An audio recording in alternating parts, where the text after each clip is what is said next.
दादा काय सांगाल, किती दिवसापासून आपण इथे उपोषणाला बसतात आणि प्रशासनाने कशा प्रकारे सहकार्य केलंय की नाही केलं? मी आत्ता मला 8 दिवस झालेले आहेत मी उपोषणाला बसलोय। शहर पोलीस ठाण्याचे जे भ्रष्टाचारी जातीवादी जो अधिकारी आहे राजेंद्र घेवडेकर याच्या विरोधात बसलेलो आहे। दारू माफिया त्याच्या विरोधात बसलेलो आहे। 376चा आरोपी आहे त्याच्या विरोधात बसलेलो आहे। परंतु त्याही मला कुठलीच आश्वासन दिले नाही।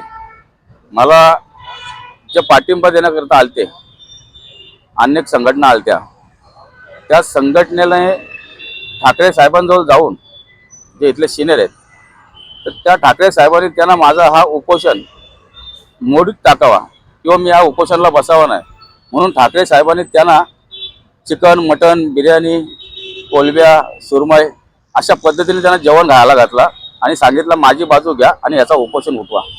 त्यावेळी माझ्या महाराष्ट्र जे आपले भीमराज सेना आहे त्या काही कार्यकर्त्यांच्या लक्षात आलं आणि त्यांनी मला सांगितलं कांबळे हे जे आलते ह्याला सिनियर जेवण खावण देऊन आपला आंदोलन उठवायला बघतोय।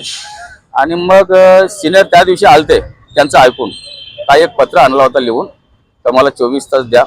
परंतु इथं राष्ट्रीय अध्यक्ष माझे भीमराज सेनेचे इथं हजर नसल्या कारणाने मी काय त्या पत्रावरती बघितलं पण नाही आणि त्यांना काय बोललो पण नाही। परंतु हा जो उपोषण आहे माझा हा 6 दिवस मी पाणी घेतला नाही, पाणी पिला आणि 6 दिवसानंतर मी पाणी सोडला तर तो पत्र घेऊन माझे राष्ट्रीय अध्यक्ष भीमराज सेनेचे राजूभाऊ ताटे आणि आमची शिष्टमंडळ ही 6 तारखेला पोलीस स्टेशनला गेली आणि रितसर पत्र दिलेलं आहे तर आम्ही त्याग करतो म्हणून पाण्याचा। आणि त्या दिवसापासून कोण आलेला नाही, इथं सांगायला आले तर तुम्ही उपोषण बंद करा, परंतु दारू माफियाला अॅट्रॉसिटी गुन्हा दाखल करणं हे सांगत नाही। कारण काय यांचं म्हणणं काय, अॅट्रॉसिटी गुन्हा जर दारू माफियावरती जर आपण दाखल केला तर हा घेवडेकर हा ऑटोमॅटिक आरोपी होतोय आणि मग त्याला सुद्धा आपल्याला कारवाई करायला लागेल। मग त्याला वाचवण्यासाठी हा सिनियर जो आहे हा अॅट्रॉसिटी गुन्हा दाखल करत नाही आणि सिनियर शाहू फुले आंबेडकर विचाराचे आहेत असे दाखवतात, परंतु ते आमच्या बौद्धाचे कट्टर जातीवादी तेच आहेत, तेच मला फसवतात।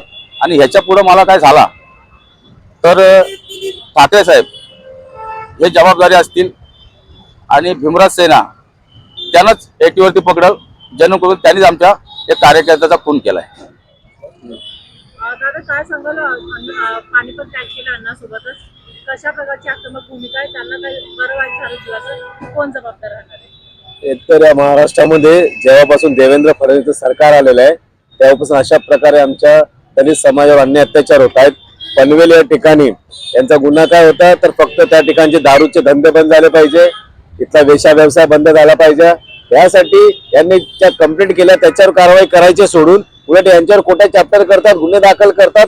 6 दिवसापासून माणूस या ठिकाणी बसलेला आहे, पाणी देखील त्यांनी त्याग केलं, परंतु एकही पोलीस अधिकारी या ठिकाणी येत नाही आहे। या नवी मुंबईचं सीपी पोलीस आयुक्त, कारण इथल्या जे स्थानिक पोलीस आहे यांच्यावर आम्हाला थोडाही विश्वास नाही आहे, कारण हे पोलीस यांचे हप्ते वाचवण्यासाठी या ठिकाणी येत नाही आहे। यांच्या फक्त जीवाशी खेळ चालू आहे। उद्या जर का यांना बरं वाईट झालं आणि यांचा जर जीव जर गेला ना तर पूर्ण आंबेडकरी समाज रस्त्यावर उतरेल।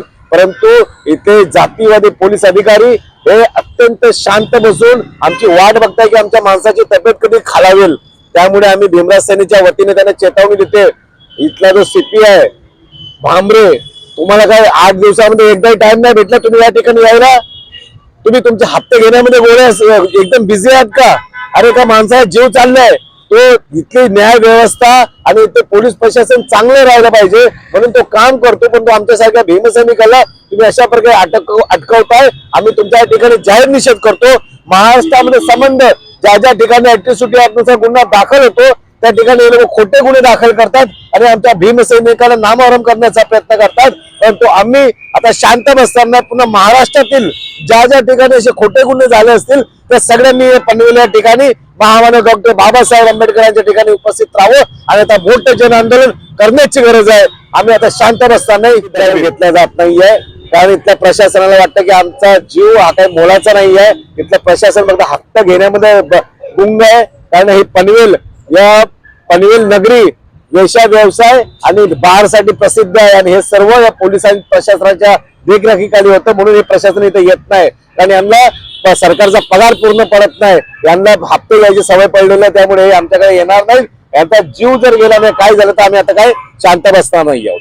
आंदोलन केलं. जो दारू माफिया आजही सर्रासपणे दारू विकतोय, आम्ही पोलिसांना फोन करून सांगतोय की तो रोशन सांगडेकर हे लोक या ठिकाणी दारूचा धंदा करताय. पोलीस येऊन आम्हाला नाही, त्याने 4-5 बाटल्या घेऊन गेल्या, हे झालं ते झालं. अशा प्रकारे पोलीस हे दारू विक्रेत्यांच्या पाठीशी आहेत आणि या पोलिसांमुळे इतके जे आहेत दारू विक्रेते मुजोर झालेले आहेत. यांनी माणूस मरायला टेकला तरी तुम्ही दारूचे धंदे चालू आहे. या पनवेल पोलिसांनी शरम होऊन मेले पाहिजे. हे यांना थोडी तरी जनाची नाही तरी मनाची लाज वाटली पाहिजे की माणूस मरणात उपोषण करतो आणि दारूचे धंदे चालू ठेवताय. या पनवेल पोलिसांचे सिनियर PI नितीन ठाकरे आपण ज्या पद्धतीने या ठिकाणी शाहू फुले आंबेडकरांचं नाव घेतायत, परंतु आपली नीती ही वेगळी नीती आहे. आपण या भ्रष्टाचारामध्ये लिप्त आहेत आणि इथे जेवढे काही हप्ते येतात ते तुमच्या देखरेखीखाली येतात.